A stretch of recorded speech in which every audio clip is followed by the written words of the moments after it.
Good morning. How are you? Good, good, good. We are glad that you're here. Welcome to Crosspoint. If this is your first time to be here, we are so honored that you chose to spend this time with us. This is a big deal for us. It's a big deal for you to be a part of our big deal. Here at Crosspoint, our vision is to see people come to know God, find freedom, discover purpose, and to make a difference with their lives. And we believe that's what God wants for you, and we absolutely, that's what we want for you as well. And I think I'm cracking. And, I believe, yeah, that's good. That's good. I believe that this is demon possessed.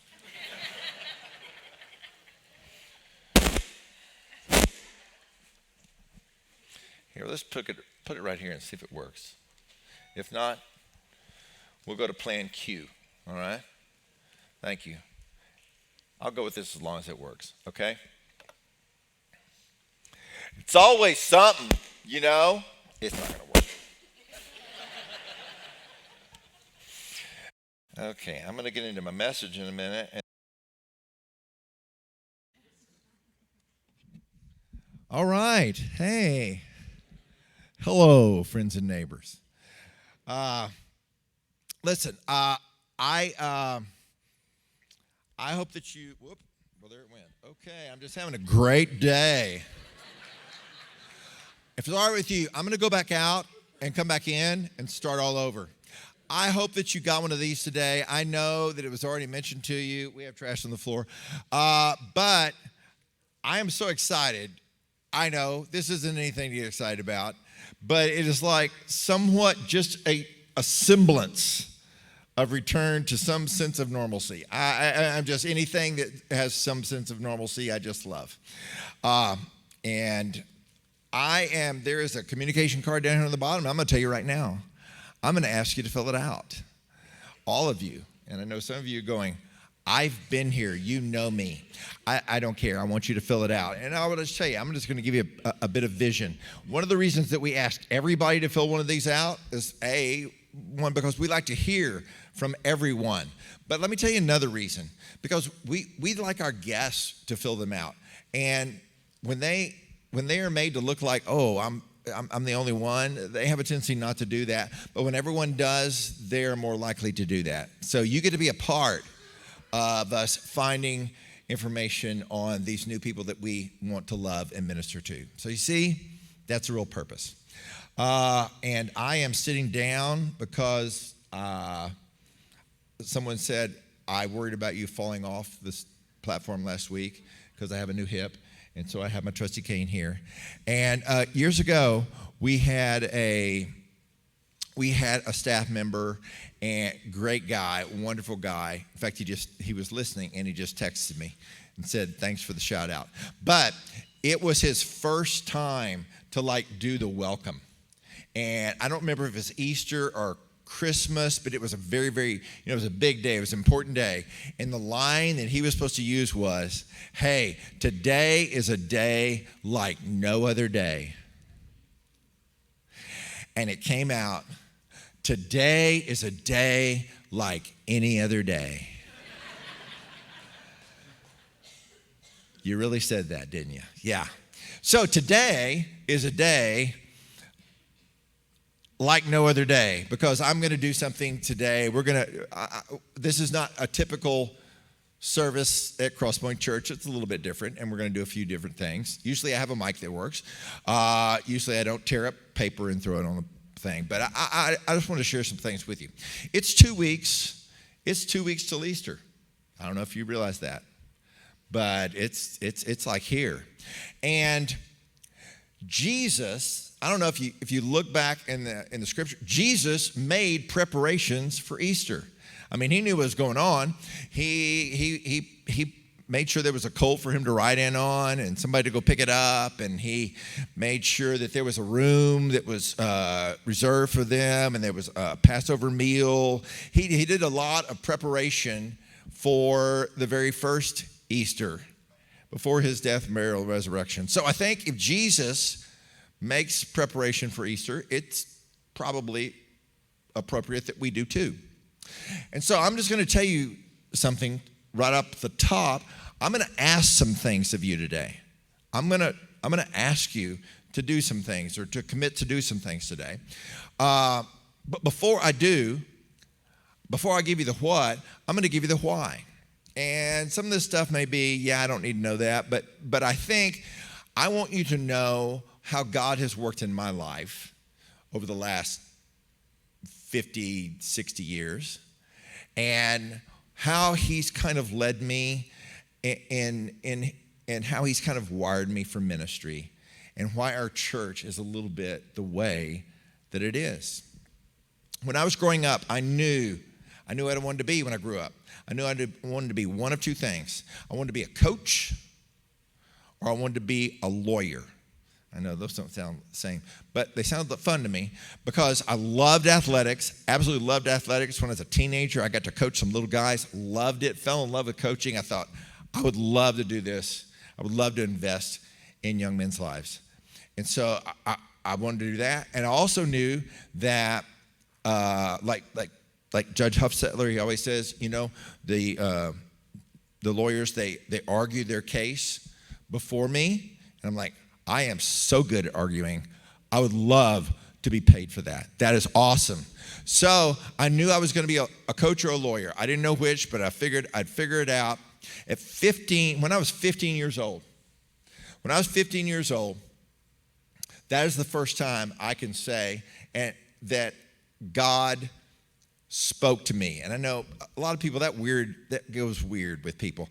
God didn't go, Tom. It wasn't anything like that. It was just, I felt, and I can't explain it, but I was as sure of it as I've ever been sure of anything in my life. And God really spoke to me and said, I want you to go. I've called you into ministry, and that's your future. And you're not going to be a coach, and you're not going to be a lawyer. You're going to be a pastor. And, I am, as an individual, and I'm not proud of this, I wish I wasn't, but I am the ultimate second guesser. And I have a tendency to go, yeah, we'll do that. And then I think, well, maybe we shouldn't do that. Or maybe we don't have the money to do that. Or maybe this isn't a good time to do that. Or maybe, and I'm like, blah, blah, blah, blah, blah. I have never second guessed that moment in my whole life. That's kind of weird. That at 15 years old, I would kind of know what I'm supposed to do. And I had the opportunity to preach, my first message, kind of like what I do here, only nothing like what I do here, okay, when I was 15 years old. And it was horrible. It was so bad. It was like probably one of the worst messages that has ever been delivered. But I was 15, what do you say? And fortunately, it was long enough ago that there was no videotape, there was no sound, nothing. There's nothing been archived, and you cannot find it. So that's really good. But everything I did from that moment on, from that age of 15, everything I did going forward, everything was to prepare to be a pastor, was to prepare to lead a church. Because I believe that the church was the hope of the world. I believe the church was the hope of the world. I believe that Jesus' church stood in the gap between heaven and hell for every man, woman, boy, and girl who ever set foot on this planet. And that was huge. And it was like, it gives me goosebumps now to think God would choose me and allow me to even be a part of that, much less lead a church. So fast forward to July of 1980. July of 1980, biggest month of my life. Not just one major event, but two. The first week of July, I became, for the first time in my life, the pastor of a church. And the last week in July, I became a husband. So I took over and became a pastor of a church, having never pastored a church, and I got married, having never been married. And that's just a little stress, I'm just telling you. But it was awesome, and I was a city boy. I grew up in Houston, you know, with smog and traffic jams and all that kind of stuff. And I was God put me in the most unlikely place that you could put me. He put me in a town of 469 people. If you go to the middle of nowhere, that's not where this place was, but you can see it from there, okay? It was different. It was a bunch of good old boys, you know? And I'm like, I don't know why you put me here, but I'm so excited to be here. And I was going to set the world on fire. And here's what I remember. The first time they brought me in and we're walking around and seeing the building, and something stood out to me. And it was one thing, and it bothered me. The baptistry had been boarded over. And I go, why is the baptistry boarded over? And their answer was, because we can't remember the last time we used it. And, you know, I was 25 years old, and I was like full of vinegar, and, you know, I thought I was going to set the world on fire. And so I said, could you please take those boards off, because we're going to be using this. And it was amazing that this was a church full of some really good people. It was a pretty dead church. It was old, falling apart, and it was dead in the middle of nowhere. But there were some nice people in there. But their idea was, let's invite the good people in town to church, because they would be good church members. And I just saw it exactly the opposite.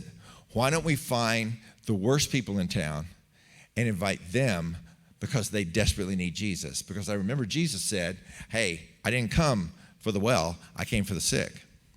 And that is exactly what I did. I just set out to try to reach people that the church had no desire to reach. And I remember one Sunday, this deacon came up to me and he goes, do you know who's here? And I go, no, who? And it was a guy by the name of Rob Vandiver. Rob Vandiver is here. And I went, oh yeah, I invited him.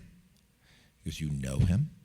And I go, yeah, I managed to meet him, and I thought, you know, I invited him, and I'm excited he came. And he looked at me and he goes, do you know he killed someone? And I went, no, it sounds like he really needs Jesus. And I turned around and just walked off. And I'm sure the deacon thought, we're all going to die today, you know. But I will tell you this, you know, real quickly. Rob came to know Jesus, and it totally and completely transformed his life. And it taught me about the church should be about reaching people that are messy, reaching people that are messed up, reaching people that desperately need Jesus. And that just kind of been a part of me, and that's part of who we are. In 1984, I was called. I spent 4 years at that church, which is, by the way, 3 years longer than most any pastor had ever stayed at that church. True story. I was called to a little church in Southeast Houston, and the thing that happened during that time, and I'm just telling you this because it made me who I am.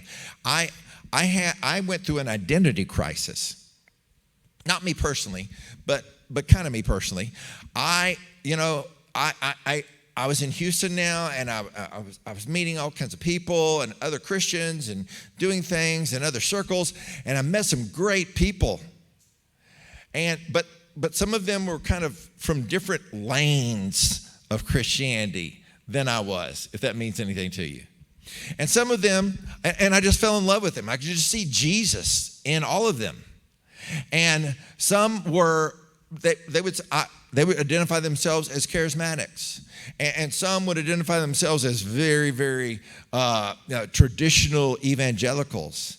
But I just saw Jesus in all of them, but I thought, I don't really fit here, and I don't really fit here. I don't think I have anywhere to fit. I don't think there's a church for this. And a wise pastor sat down and had lunch with me, and he said, you just follow God, and everything's going to be okay, and taught me down off the ledge. And I think during that period of time, God used me, or God used that time to really introduce me. I knew who the Holy Spirit was. I knew what the Holy Spirit did. To really discover a personal relationship with God's Holy Spirit, and how he fills me, and how he fills people, and how he fills a church, and how he does an amazing work, and how he is unbelievably necessary. In 1998, I heard that same voice again. I heard that voice that I'd heard when I was 15 years old. Oh, this time, God was saying, I want you to do something else. I lived in Pearland for about 2 years. I was still pastoring a church over in Southeast Houston. He said, I want you to plant a church here in Pearland. And I said, God, I don't know anything about planting churches. And God said, I do. Okay, how do you argue with that? But he was really, really specific with me. He said, I don't want you just to plant a church that is a country club for Christians. I want you to plant a church that is basically built around reaching lost people. Is basically built around reaching unchurched people. Basically built about reaching people with church hurt, if you know what that means. About reaching hurting people, reaching messy people with messy lives. And God had already kind of put that in my heart a long time ago, and I'd kind of gotten away from it. And he said, I want you to build a church. I want you to plant a church, Tom, where the most important people in the room will never be us. In other words, I'm so glad you're here. If you're a member here and you come all the time, that's great. I do too. But I think we need to be a church where we recognize we're never the most important people in this room. That the most important people in this room are those who are new, who've just walked in, those who are maybe unlovable, those who are the most vulnerable of society, to those who have no voice for themselves. And some of them will actually walk in and we will minister to them. And some of them will never set foot in this place, but we will go to where they are and they will minister to them. It would be a church that we would come to week after week after week after week, but not to consume, but to serve. The most important reason we would come here week after week after week would not just be to hear what I had to say or see how good the music was. That would be great. That would be important. But our number one priority would be, I am going there because I want to serve others. Paul writes to the church at Galatia. It's a new church. It's a struggling church. It's figuring out how to be a church. And he says this. He says, for you have been called to live in freedom, my brothers and sisters, but don't use your freedom to satisfy your sinful nature. Now, that's a strange thing. You might have read over that verse 100 times and just miss what it says. It says, you have been called to live in freedom, my brothers and sisters. In other words, when you come into Christ, if you are a Christ follower, what happens is when Jesus saves you, he sets you free from sin and death. He sets you free to live in freedom. But and that is awesome. You're set free from sin. But if you're not careful, you can use your newfound freedom for the wrong reasons. And you can use your freedom to satisfy your sinful nature. He says, instead, use your freedom to serve one another in love. Here's what one thing that you might want to get out of that. Listen, think about this. Even our church attendance can be a source of sin. You go, well, if going to church is a source of sin, I'm going to stop doing it. No. That's not what I meant. But we have this freedom, and when we use it on us, it becomes sinful because it becomes selfish. But when we use it on others, in other words, anytime going to church becomes all about me, it has become, even going to church has become a sinful object. It's become a sinful activity. It can't be all about me. It can't be all about you. You can't come here and go, well, I really want this, and I want these kind of messages, and I wish the songs would be this, and I need it a little louder, a little softer, I need this, need that, need that. It can't be all about you. It's got to be all about the other guy. Does that make sense? It's got to be all about, hey, I love these people, and I laid down my life for them. Now I need you to lay down your life for them too. In that same book, in the next chapter, he says, carry each other's burdens, and in this way you will fulfill the law of Christ. Carry each other's burdens. In other words, don't just look out for you, but look at how can I help you? How can I serve you? That needs to be the attitude of a believer. It needs to be the attitude of a believer all the time, but especially on Sunday morning when we're coming, saying we're coming to worship God. We're coming to serve the Lord. And the best way we serve the Lord is by serving one another. So there's this vision that's been this vision for this church called Crosspoint Church. It's where we have a kids ministry,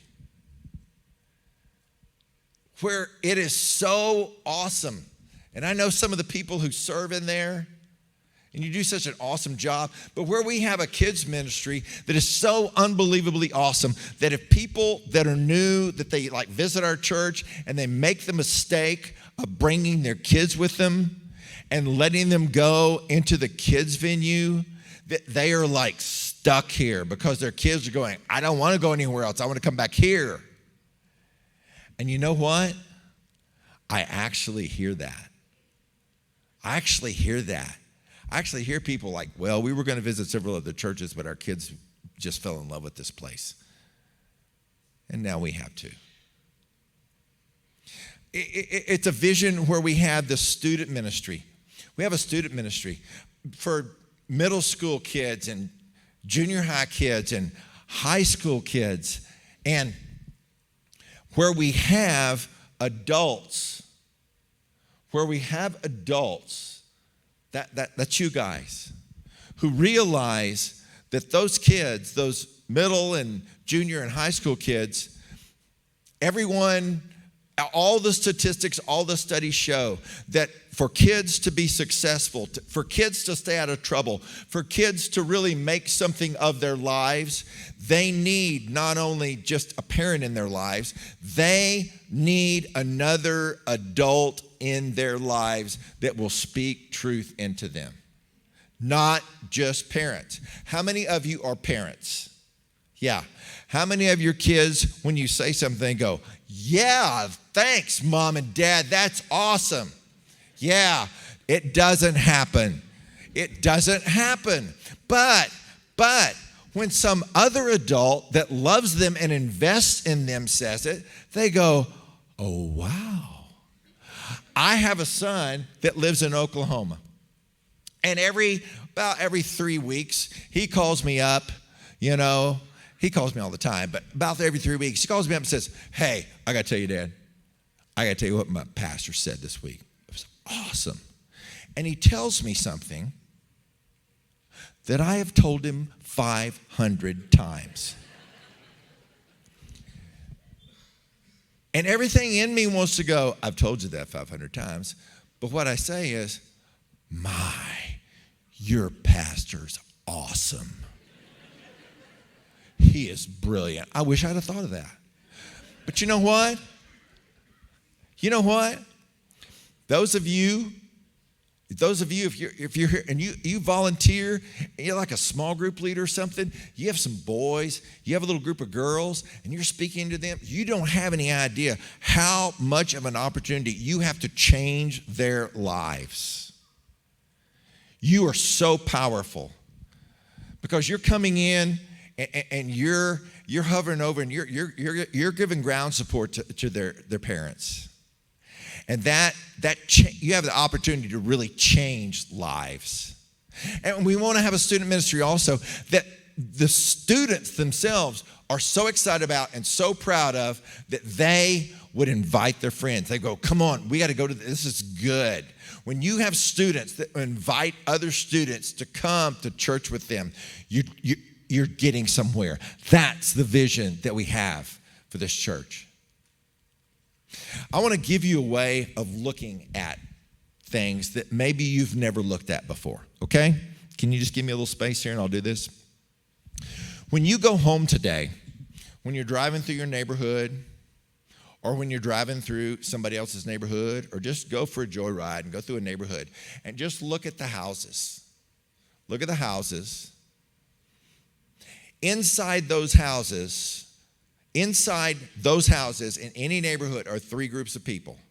There are guests in those houses, there are renters in those houses, and there are owners in those houses. When you have guests in your house, what happens? What do you do? Well, hopefully, you treat them special.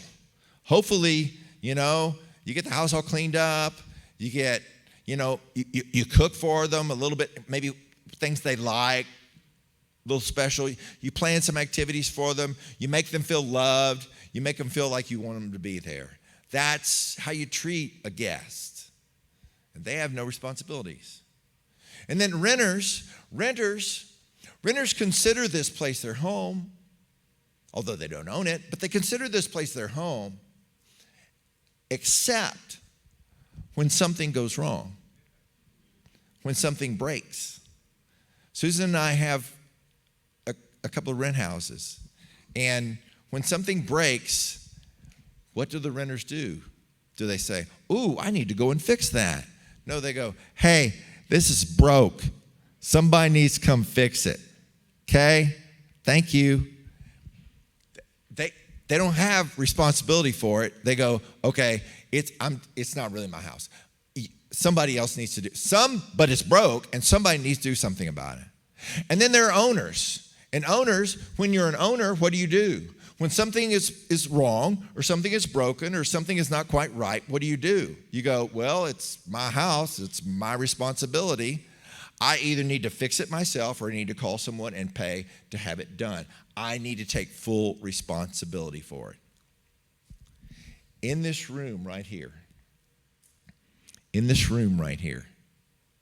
there are all three categories of those people. And I'm not talking about where you live. I'm talking about having to do with your church and the way you look at your church. Some of you are guests. Some of you are renters. You kind of say, yeah, that's the church that I go to. And some of you are owners. And you take responsibility and you say, that's my church. And you take responsibility for it. What do we do with guests?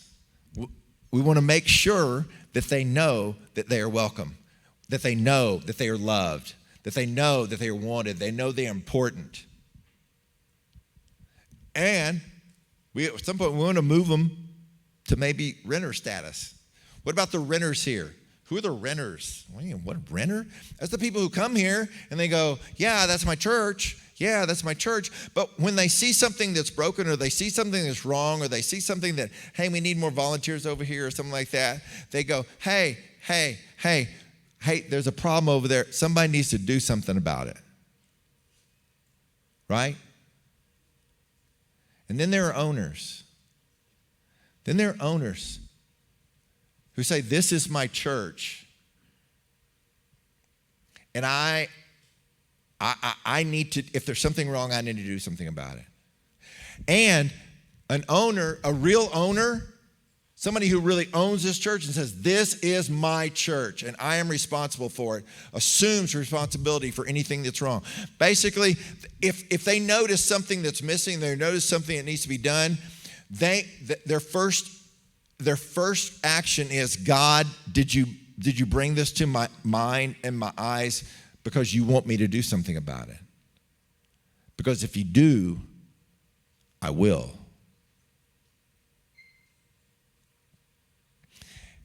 You see, when you're an owner, and this is my church, this is my family, every problem is your problem, but every victory is also your victory.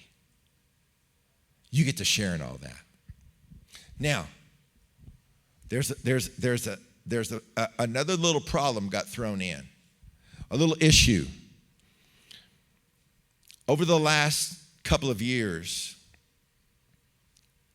basically for a year, we were all, not because we wanted to be, just because we had to be, just because it happened. It was outside our control. We have all been conditioned to be guests, right?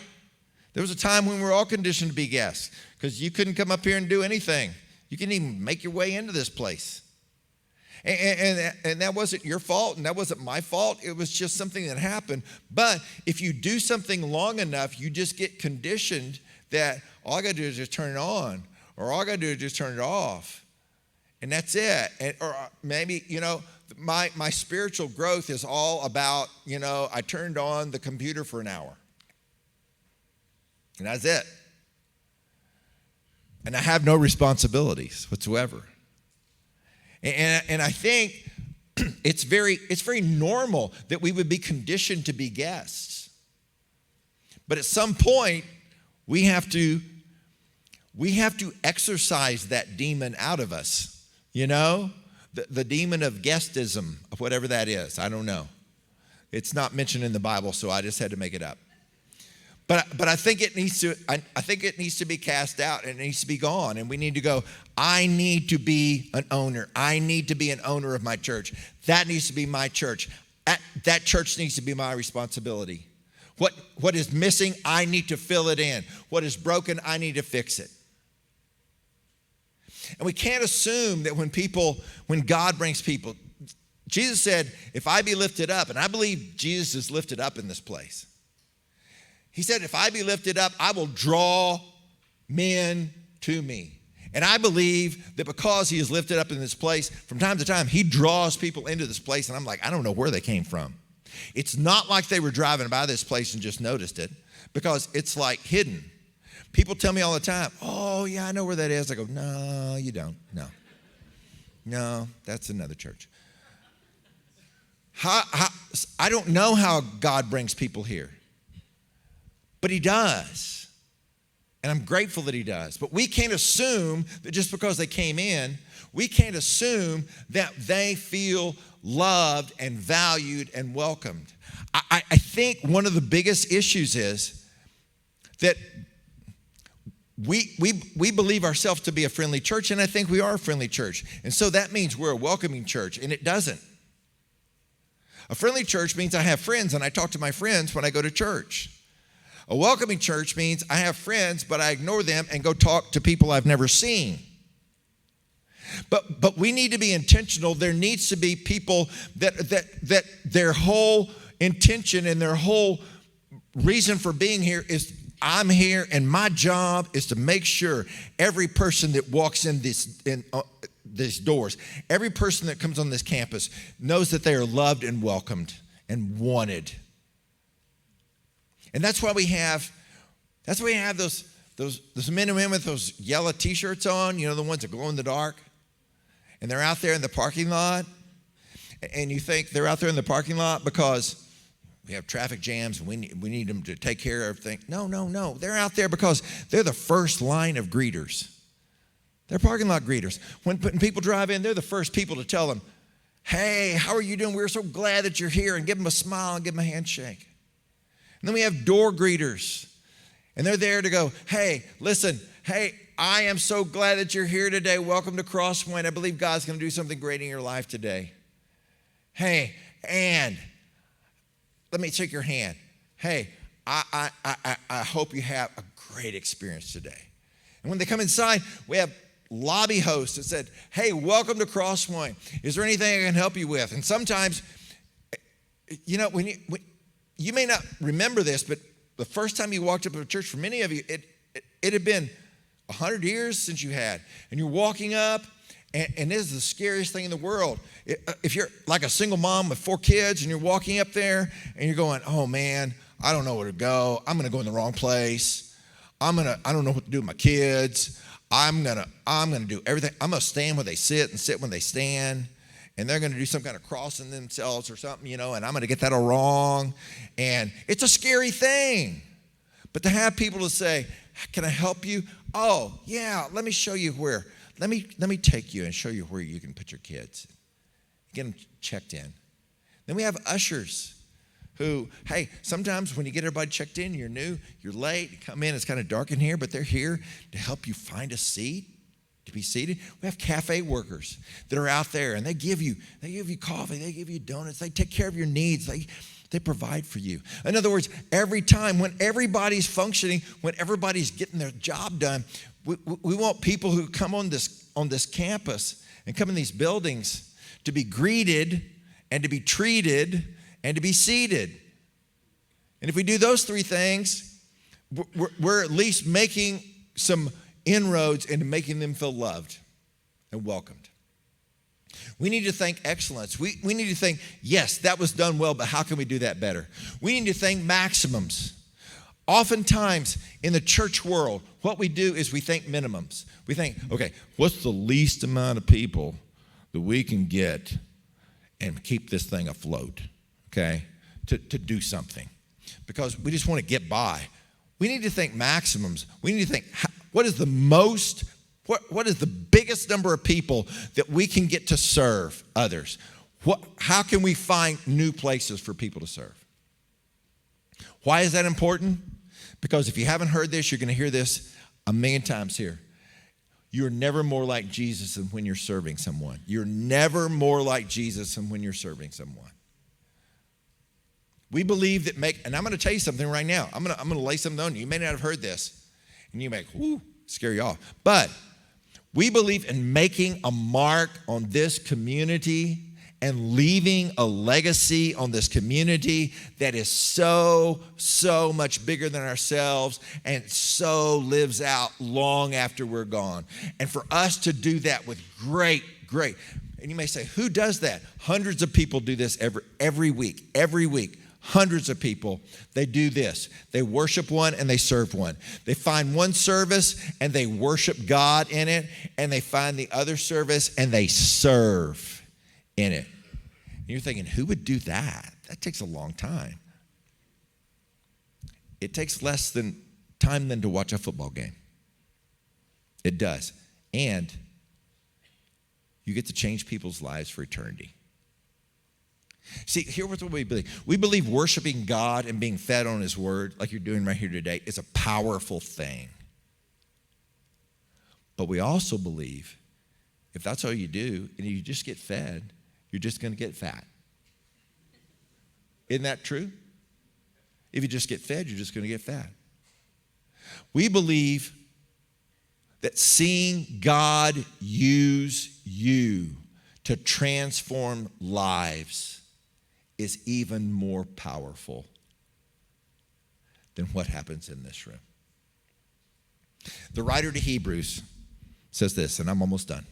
Let us consider how we may spur one another on toward love and good deeds. Now, if you were from any other place in the world, you might go, spur one another on. What does that mean? Well, we understand spur because the rodeo just ended. And those guys that ride those bareback bucking broncos, they have spurs on. And if you watch them, they don't just sit on there. Their legs are going like this the whole time because they're raking those spurs up and down the sides of those horses to get them to buck even higher. Spurring is not a pleasant thing. It's not like, oh, that felt good. No. And it says we need to spur one another on. In other words, we need to gouge one another on. Why do we need to spur one another on to love and good deeds? Because love and good deeds doesn't come natural for us. You know, there was a time back in my parents' generation where they didn't have much money, and most of their friends didn't have much money, and they were a little tight with their money, but they would give their time. They would give their time. They would help anybody. Everybody helped everyone. And I think we have done a 180 with that. I think in this particular time and age in which we live, I believe we are more willing to throw some cash at something than we are to give of our time. We're much more selfish with our time. I think we've come to the point where we go, I can always make more money, I can't make more time. But love and good deeds goes together. James said, faith without works is just useless and dead. The writer of Hebrews says, love without good deeds isn't really love at all. One requires the other.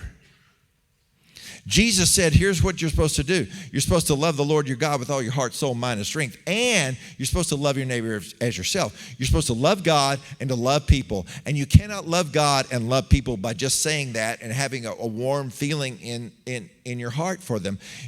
It is an attitude and it is an action. So my job today is to spur you on to both. To spur you on to love God and love people, but also to good deeds, to serve God and serve people, because when you serve people, you are serving God. So I told you I was going to ask something of you, and I've gotten around to it. So here it is. 3 things. Will you take ownership of your church and be responsible for its impact and its reputation? Will you take ownership? Maybe no one's ever asked you that question, and maybe you've never thought about it that way, but I'm asking you that. Would you look at yourself not as just a renter, not as just a guest here, not as just somebody who just shows up when they want, but would you start looking at yourself as an owner? This is my church. Its problems are my problems. Its victories are my victories. I am going to be responsible for its ministry and for its reputation in this community. I hope you will. Secondly, will you sacrifice some of your time and giftedness? And I know many of you think that you don't have any giftedness, but God's word says you do, so I'm going with him rather than you, okay? Will you sacrifice some of your time and giftedness to leave a legacy of something that's bigger than yourself? Will you sacrifice? I know your time is precious. I know I'm asking a lot. Will you sacrifice some of your time and some of the giftedness that God has given you, because he has, and he's going to be asking you about it someday. So would you sacrifice some of your time and use your giftedness to serve other people, to make this church everything it could possibly be? Not just what it could, a little portion of what it could be, but everything it could be. And then finally, will you work in partnership with God's Holy Spirit and use your influence to bring people who need Jesus into this place? You have influence. You do. And you have influence with people who don't know Jesus. And they desperately need Jesus. And you may be the only one who can reach them. Hey, you can tell them about Jesus yourself. But maybe if that's hard for you, then you can say, hey, I go to this church. Hey, and Jesus really changed my life there, and it really means a lot to me. Would you come with me? Would you just come with me and hear what God has to say? And maybe what it's done in my life, it can do in your life as well. Okay. I want you, before we leave, I want you to watch something. It's just a story of somebody just like you who got it. Who got it? The light bulb went on, and it changed her life. Would you watch it? Right. Thank you. You make a mean smoothie? Actually, that's our biggest seller right now. But no, we actually have gone back to selling things, and we have expanded our menu. We have smoothies, we have muffins, we have lattes, we have oat milk. I'm not a big latte, but we have oat milk, soy milk, and I think almond. I don't know. I only drink regular cow milk, but people are like, oh, yeah. My name is Stephanie. I've been coming to Crosspoint for 10 years. I serve in the cafe, and I've been doing that for about 5 years. I initially got plugged in at Crosspoint serving through a Sunday where they had cards to indicate where you were interested, and I wasn't sure if I was going to be able to commit long term, but I just wanted to give it a try. How I feel about it now is very different than how I felt about it when I first started. When I first started serving, I think I was doing it more because of that card, and okay, I'm making excuses for not, volunteering at the church, and I need to volunteer somewhere because that's what you're supposed to do. Where I am now, every time I serve, whether it's in the cafe or homeless serve or whatever, the CWAP dinners, I do those things because every single time I do them, I feel a little closer to God. It's like listening to worship music. You listen to worship music because you get that connection. But like being in that parking lot at Homeless Serve, I get that connection.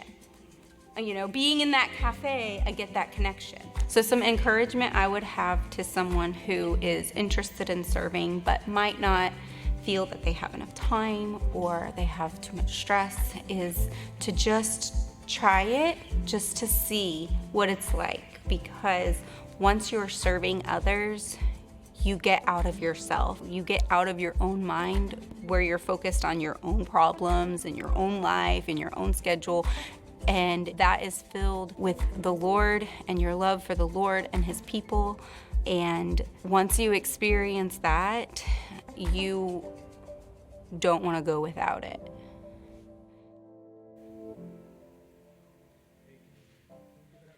Story. Right.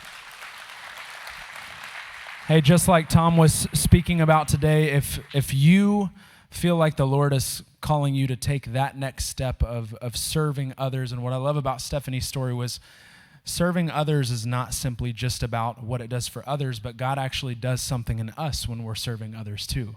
And I think that's the great part about serving. So if you're interested in doing that today and taking a next step, this communication card that you have by you, right in that box down at the bottom, there's a couple of teams that you could fill out that you want to be a part of, and they're up here on the screen. If you're interested in one of these teams up here, I just want to encourage you to write down one of those teams, and our teams will be sure to reach out to you this week to get you plugged in. And for those of you who already serve and you do this week in and week out, and you put in the time and you put in the effort to make an impact on other people's lives, I just want to say thank you. Keep doing what you're doing. We truly do appreciate you making a difference in God's kingdom. Hey, just a couple more things before you leave. We have, and you've probably seen them around you, a couple inviter cards for Easter. If you got your inviter cards, hold it up. Come on. So we would love if you could be an inviter. Tom talked about being an inviter and having that host mentality. So some of you are going to go to your favorite restaurant after this, and after you've tipped your waiter or waitress very well, shout out to all the waiters and waitresses out there. After you've done that, maybe leave an inviter card in there to invite them to Easter, or just your neighbor or some of your coworkers, whoever it may be. We want to be good inviters. In addition to that, we also have yard signs. Can I get a whoop whoop for yard signs? All right. They're right out there outside of this wall, and you're probably saying, well, Drew, what happens when Easter is over? Well, when Easter is over, you just flip it to the other side, and it's got just our regular service time. So you just flip it right on around, and it's sustainable. You say, Drew, I'm in an apartment. What do? You just put it in someone else's yard. No, I'm just kidding. Don't do that without permission first, but maybe you can put it in your window or something. But we invite you to go take one of those for your family or just you as an individual. Please feel free to go take one of those before you leave today. We want to be great hosts and good inviters before Easter comes. Second, if you have one of those physical communication cards, our ushers will be taking them before you head out these doors, so make sure you drop that off to them. And also, Tom talked about being owners. So renters would say, some of that communion trash is left. Somebody should get that. But you're going to be an owner today, all right? Make sure you take your communion trash on the way out. Our ushers will also be taking that too. And something that's really important to us here, and we harp on it week after week because we believe in it. We believe in the power of prayer. Can I get an amen? We believe in the power of prayer. So if you want us to come alongside of you with things that you're struggling with or stuff that's burdening you this week, right here on the sides of the auditorium, we have our lovely prayer team ready to pray with you. And if you're online, just let the moderator know that you would like someone to pray with you, and they'll be sure to do that as well. By the way, if you're a new guest, if this is your first time here, make sure you stop by the info desk. We have a gift for you and hopefully some things to help you learn a little bit more about Crosspoint too. Oh, mental note, I just forgot something. Website. On our website, we also have ways you can pray even beyond here. If you go to our website and you push the tab that says pray, we actually have a digital prayer wall. You may have not known about that, but we have a digital prayer wall where you can submit a prayer request for you or someone else. And other people can see that. They can press, I prayed for this, and you actually get notified when someone has prayed for you. Isn't that cool?